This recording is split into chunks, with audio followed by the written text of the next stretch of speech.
తెలంగాణ విద్యార్థులకు పెద్ద శుభవార్త రావడం జరిగింది. ఏదైతే 2025-26 అకాడమిక్ ఇయర్‌కి సంబంధించినటువంటి ఏదైతే మనకు ఇక్కడ ఎంసెట్ కావచ్చు, అదేవిధంగా పీజీ ఈసెట్ కావచ్చు, ఐసెట్ కావచ్చు, లాసెట్ కావచ్చు, ఇటువంటి కౌన్సెలింగ్‌లో జరుగుతున్నటువంటి కాలేజ్ అడ్మిషన్ ప్రాసెస్‌లో మరి ఫీజుల పెంపుకు సంబంధించి మనకి ఇదివరకు ఒక చర్చనీయాంశంగా మారినటువంటి ఇక ఫీజు పెంపుపై ఇక మనకు రాష్ట్ర ప్రభుత్వం మనకి కీలక ప్రకటన చేయడం జరిగిందన్నమాట.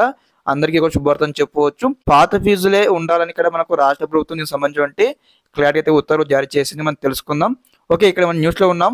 ఈ ఏడాది పాత ఫీజులే ప్రభుత్వం తెలంగాణ ప్రైవేట్ కాలేజీల్లో BE, BTech, ME, MTech, pharmacy, MBA, MCA, B vocational కోర్సులకు పాత ఫీజులనే కొనసాగించాలని ప్రభుత్వం నిర్ణయించింది. 2022 నుంచి 2025 వరకు ఫీజులే ఈ ఏడాది అమలు అవుతాయని ఇక్కడ ఉత్తర్వులు జారీ చేసింది మన రాష్ట్ర ప్రభుత్వం అన్నమాట.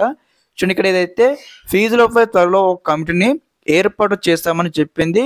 ఇతర రాష్ట్రాల్లో అమలవుతున్న ఫీజులను ఆ కమిటీ పరిశీలిస్తుందని, వారితో పాటు కోర్టుల ఆదేశాల మేరకు ఫీజుల పెంపుపై నిర్ణయం తీసుకున్నట్లు పేర్కొనడం జరిగిందనమాట.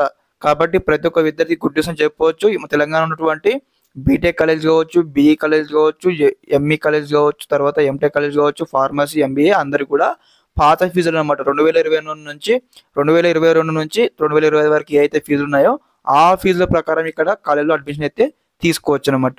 ఓకే, ఇదనమాట ఇన్ఫర్మేషన్. తప్పకుండా ప్రతి ఒక్క స్టూడెంట్స్ అనమాట ఫ్రెండ్స్ అందరికి వీడియో షేర్ చేయండి.